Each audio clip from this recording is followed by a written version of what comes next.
ലോകശക്തികളുടെ ഉറക്കം കെടുത്താനാണ് ഇറാൻ ഒരുക്കുന്നത്. കഴിഞ്ഞ കുറച്ച് മാസങ്ങളായിട്ട് അമേരിക്കയും അതിന്റെ സൈനിക ശക്തിയും തുടർച്ചയായിട്ട് ഞെട്ടിച്ചുകൊണ്ടിരിക്കുകയാണ് ഇറാൻ. മാത്രമല്ല, കോടിക്കണക്കിന് ഡോളർ വില വരുന്ന യുദ്ധവിമാനങ്ങൾ, ആകാശ നിരീക്ഷണ സംവിധാനങ്ങൾ, അത്യാധുനികമായിട്ടുള്ള ഡ്രോണുകൾ, ഇവയെല്ലാം ലക്ഷ്യമിട്ടുള്ള ഇറാന്റെ തിരിച്ചടികൾ ലോകത്തെ ഏറ്റവും ശക്തമായ വ്യോമസേനയെന്ന് വിശേഷിപ്പിക്കപ്പെടുന്ന അമേരിക്കൻ സൈന്യത്തെ പോലും വലിയ തിരിച്ചടിയായി മാറിയെന്നാണ് ഇപ്പോൾ പുറത്തു വരുന്ന റിപ്പോർട്ടുകൾ. അതായത് ഇറാന്റെ പക്കലുള്ള ആയുധങ്ങൾ കണ്ട് ഞെട്ടിയിരിക്കുകയാണ് അമേരിക്കയും ട്രംപും. ഇനി ഇതെല്ലാം തുടക്കം മാത്രമാണെന്നും അമേരിക്ക വീണ്ടും ആക്രമണം ആരംഭിച്ചാൽ ഇനിയും നിരവധി അത്ഭുതങ്ങൾ കാത്തിരിക്കേണ്ടി വരുമെന്നുമാണ് ഇറാന്റെ വിദേശകാര്യമന്ത്രി അബ്ബാസ് അരാഗ്ചി കഴിഞ്ഞ ദിവസം പറഞ്ഞത്.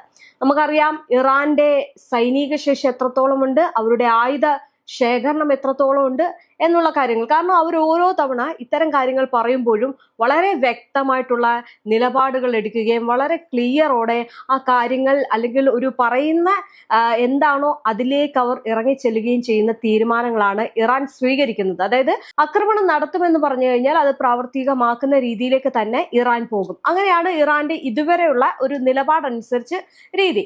എന്തായാലും ഇസ്ലാമിക് റിപ്പബ്ലിക്കിനെതിരെ അമേരിക്ക വീണ്ടും പ്രകോപനമില്ലാത്ത ആക്രമണം നടത്താൻ ശ്രമിച്ചാൽ ഇതുവരെ കണ്ടതിലും അധികം ശക്തമായിട്ടുള്ള പ്രതികരണം നേരിടേണ്ടി വരുമെന്നാണ് അരാഗ്ചി പറയുന്നത്.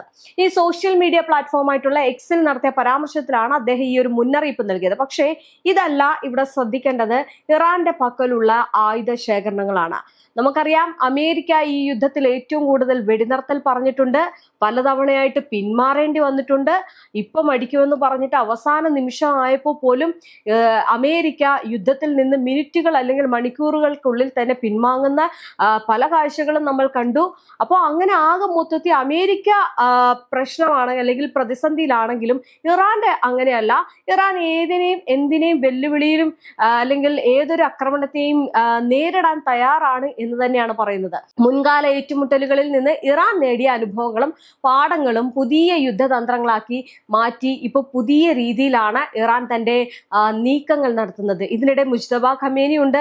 മുജ്തബ ഖമേനിയുടെ നിർദ്ദേശപ്രകാരമാണ് പുതിയ തീരുമാനങ്ങളും അത് വിട്ടുവീഴ്ചയില്ലാത്ത കാര്യങ്ങളൊക്കെ നടക്കുന്നത്. ഇനി ഇറാന്റെ കൈവശം ഇനിയും നിരവധി ആയുധങ്ങൾ ഉണ്ട് എന്നാണ് അദ്ദേഹം പറഞ്ഞിരിക്കുന്നത്. അതായത് നിരവധി സർപ്രൈസുകൾ എന്ന് അദ്ദേഹം വിശേഷിപ്പിച്ച ഒരു കാര്യം, ലോകം ഇതുവരെ കണ്ടിട്ടില്ലാത്ത രീതിയിൽ അത്യാധുനികമായിട്ടുള്ള ആയുധ ശേഖരം അവരുടെ പക്കലുണ്ട് എന്നുള്ളതാണ്. ഏറ്റവും നമുക്കറിയാം ഈ യുദ്ധം തുടങ്ങിയപ്പോൾ ഇറാൻ കളിച്ചത് എങ്ങനെയാണെന്ന്, അത് ഏറ്റവും ചിലവ് കുറഞ്ഞ ക്രൂയിസ് മിസൈലുകളൊക്കെ അയച്ചായിരുന്നു ആക്രമണം നടത്തിയത്.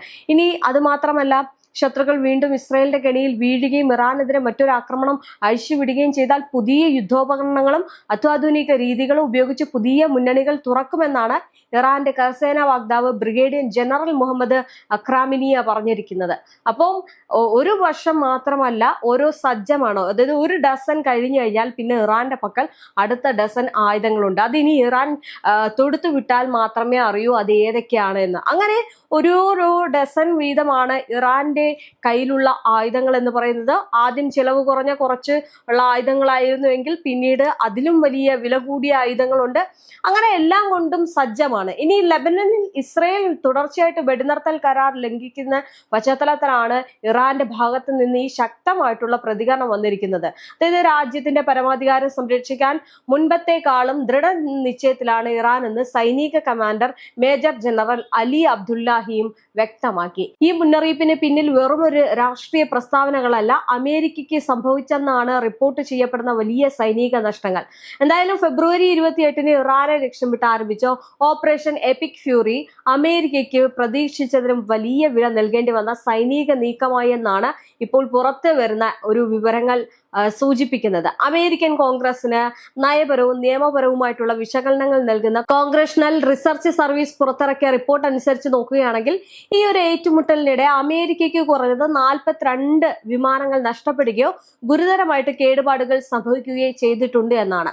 ഈ നഷ്ടങ്ങളുടെ പട്ടിക തന്നെയാണ് ലോകത്തെ ഞെട്ടിച്ചത്. കാരണം ലോകത്തിലെ ഏറ്റവും അത്യാധുനിക യുദ്ധവിമാനങ്ങളിൽ ഒന്നായിട്ട് കണക്കാക്കപ്പെടുന്ന F-35A ലൈറ്റനിങ് 2 വിമാനങ്ങളും 4 F-50E സ്ട്രൈക്ക് ഈഗിൾ യുദ്ധവിമാനങ്ങളും ഒരു A-10 തണ്ടർ ബോൾട്ട് 2 ആക്രമണ വിമാനവും ഈ ഒരു പട്ടികയിൽ ഉൾപ്പെടുന്നുണ്ട്. അതായത് അത്രയേറെ കൊട്ടി ആഘോഷിച്ച് ഇതാണ് ലോകത്തിലെ ഏറ്റവും വലിയത് എന്ന് സ്വന്തമായിട്ട് വിശേഷിപ്പിക്കുകയും അല്ലെങ്കിൽ ആ ഒരു വിമാനങ്ങളിലൂടെ പറയുന്നത് പോലെ തന്നെ മറ്റ് ആക്രമണങ്ങളിൽ വിജയം കണ്ടെത്തുകയും ചെയ്ത അമേരിക്കയ്ക്ക് ഇതൊരു തിരിച്ചടിയാണ്.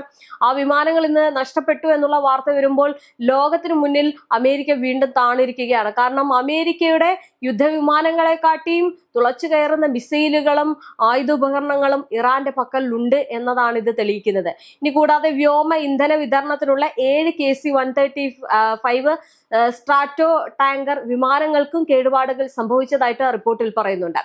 ആകാശ നിരീക്ഷണത്തിന് യുദ്ധ നിയന്ത്രണത്തിനുമായിട്ട് ഉപയോഗിക്കുന്ന E-3 സെന്ററി വിമാനത്തിന് നഷ്ടമുണ്ടായതായിട്ട് റിപ്പോർട്ട് ചൂണ്ടിക്കാണിക്കുന്നു. എന്നാൽ ഏറ്റവും വലിയ ആഘാതം സൃഷ്ടിച്ചത് അമേരിക്കയുടെ ഡ്രോൺ ഷെയ്ക്കിനേറ്റ തിരിച്ചടിയാണ്. അതായത് 24 MQ-9 റീപ്പർ ഡ്രോണുകളും ഒരു MQ-4C ട്രീറ്റൺ ഡ്രോണും നഷ്ടപ്പെട്ടതായിട്ട് റിപ്പോർട്ടിൽ പറയുന്നു. നിരീക്ഷണത്തിനും കൃത്യമായിട്ടുള്ള ആക്രമണങ്ങൾക്കുമായിട്ട് വ്യാപകമായിട്ട് ഉപയോഗിക്കുന്ന ഈ ഡ്രോണുകൾ അമേരിക്കൻ സൈനിക തന്ത്രത്തിന്റെ പ്രധാന ആയുധങ്ങളിലൊന്നാണ്.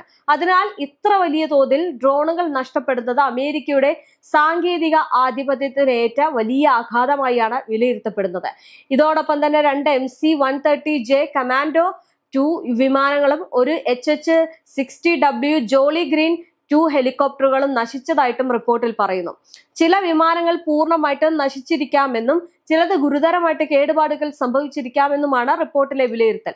എന്നാൽ യഥാർത്ഥ നഷ്ടം ഇതിലും കൂടുതലായിരിക്കുമെന്നാണ് മുന്നറിയിപ്പും അമേരിക്കൻ നിയമനിർമ്മാതാക്കൾ ഉയർത്തുന്നത്. യുദ്ധകാല രഹസ്യവൽക്കരണം തുടർന്ന് സൈനിക പ്രവർത്തനങ്ങൾ, ആക്രമണങ്ങളുടെ കൃത്യമായിട്ടുള്ള ഉറവിടം തിരിച്ചറിയുന്നതിലെ ബുദ്ധിമുട്ടുകൾ എന്നിവ കാരണം അന്തിമ കണക്ക് ഇപ്പോഴും വ്യക്തമല്ല എന്നാണ് റിപ്പോർട്ട് പറയുന്നത്. സാമ്പത്തിക നഷ്ടവും അമേരിക്ക വൻ സമ്മർദ്ദത്തിലാക്കുകയാണ്. ഇതിനകം തന്നെ ഏകദേശം $2.6 ബില്യൺ നഷ്ടം ഉണ്ടായതായിട്ട് കണക്കാക്കപ്പെടുന്നു. എന്നാൽ ദീർഘകാല മാറ്റിസ്ഥാപിക്കൽ ചെലവ് $7 ബില്യൺ മുകളിലേക്ക് പോകാമെന്നാണ് വിലയിരുത്തൽ. ചില നശിച്ച വിമാനങ്ങളുടെ ഉൽപാദനം ഇപ്പോൾ അവസാനിച്ചിരിക്കുകയാണെന്നും അവ പുനർനിർമ്മിക്കാൻ പഴയ ഉൽപാദന ലൈൻ വീണ്ടും പ്രവർത്തിപ്പിക്കേണ്ട സാഹചര്യം ഉണ്ടാകുമെന്നുള്ള റിപ്പോർട്ടും വരുന്നുണ്ട്. എന്തായാലും പ്രത്യേകിച്ച് E-3 സെന്ററി വിമാനത്തിന്റെ നഷ്ടം അമേരിക്ക ഒരു പഴയ E-7 വെറ്റ്ഗേറ്ററിൽ പദ്ധതി വീണ്ടും സജീവമാക്കാൻ നിർബന്ധമാക്കി എന്നാണ് റിപ്പോർട്ടുകൾ സൂചിപ്പിക്കുന്നത്. ഇതിനിടെയാണ് ഇറാൻ വീണ്ടും ശക്തമായിട്ടുള്ള ഒരു മുന്നറിയിപ്പ് നൽകുന്നത്. ഒരു വാർത്താക്കുറിപ്പോടെ F-35 വെടിവെച്ചിടുന്ന ആദ്യ രാജ്യം ഇറാനാണ് എന്ന അവകാശവാദവും അരാഗ്ചി ഉന്നയിച്ചിട്ടുണ്ട്. ഈ പരാമർശം പൂർണ്ണമായിട്ട് സ്ഥിരീകരിക്കപ്പെട്ടിട്ടില്ല എങ്കിലും അതിന്റെ രാഷ്ട്രീയ സന്ദേശം വ്യക്തമാണ്. അമേരിക്കയുടെ ഏറ്റവും അത്യാധുനിക സൈനിക സാങ്കേതിക വിദ്യകൾ പോലും ഇറാന്റെ മിസൈൽ ഡ്രോൺ ശൃംഖലയ്ക്ക് മുന്നിൽ സുരക്ഷിതമല്ല എന്ന സന്ദേശം ലോകത്തിന് മുന്നിൽ അവതരിപ്പിക്കുകയാണ് ഇറാൻ. എന്തായാലും ഫെബ്രുവരി 28-ന് അമേരിക്കയും ഇസ്രയേലും ചേർന്ന് ഇറാനെതിരായിട്ടുള്ള ആക്രമണം ആരംഭിച്ചതിന് പിന്നാലെ ഇറാൻ മിഡിൽ ഈസ്റ്റിലുടനീളം അമേരിക്കൻ സൈനിക കേന്ദ്രങ്ങൾക്കും ഇസ്രയേൽ ലക്ഷ്യങ്ങൾക്ക് നേരെ വലിയ തോതിൽ മിസൈൽ ഡ്രോൺ ആക്രമണങ്ങൾ നടത്തിയിരുന്നു. ഇതോടൊപ്പം ലോകത്തെ ഏറ്റവും നിർണായകമായിട്ടുള്ള എണ്ണ ഗതാഗത പാതകളിൽ ഒന്നായിട്ടുള്ള ഹോർമുസ് കടലിടുക്കിലെ നിയന്ത്രണവും ശക്തമാക്കാൻ ഇറാൻ നീങ്ങിയതോടെ ആഗോള എണ്ണ വിപണികളും വിറച്ചിരിക്കുകയാണ്. ഇപ്പോൾ ഉയർന്ന ഏറ്റവും വലിയൊരു ചോദ്യം എന്ന് പറയുന്നത് ഇതാണ്: അമേരിക്ക വീണ്ടും ഇറാനെതിരെ സൈനിക നീക്കം നടത്തിയാൽ മിഡിൽ ഈസ്റ്റ് എത്ര വലിയ യുദ്ധത്തിലേക്ക് നീങ്ങുമെന്നുള്ളത്. ഇപ്പോൾ 3-ാം ലോക മഹായുദ്ധം നടക്കുമോ എന്നുള്ള ഭയത്തിലാണ് ലോകം. കാരണം അങ്ങനെയാണ് കാര്യങ്ങൾ ഇറാന്റെ ഭാഗത്ത് നിന്ന് നീങ്ങുന്നത്. എന്തായാലും ഇറാന്റെ പുതിയ മുന്നറിയിപ്പ് വെറും ഒരു ഭീഷണിയല്ല. കഴിഞ്ഞ ഏതാനും മാസങ്ങളായിട്ട് അമേരിക്കയ്ക്ക് നൽകിയ സർപ്രൈസുകളുടെ തുടർച്ചയായിട്ടാണ് ലോകം അതിനെ കാണുന്നത്. എന്തായാലും അമേരിക്ക ഇനിയും വെല്ലുവിളിച്ച് ഉപരോധങ്ങൾ ഏർപ്പെടുത്തി അല്ലെങ്കിൽ സമ്മർദ്ദത്തിലാക്കാൻ നോക്കിക്കഴിഞ്ഞാൽ ഏത് നിമിഷവും ഇറാൻ ഈ പറഞ്ഞ കാര്യങ്ങൾ നിവർത്തീകരിക്കും എന്നുള്ളതാണ്.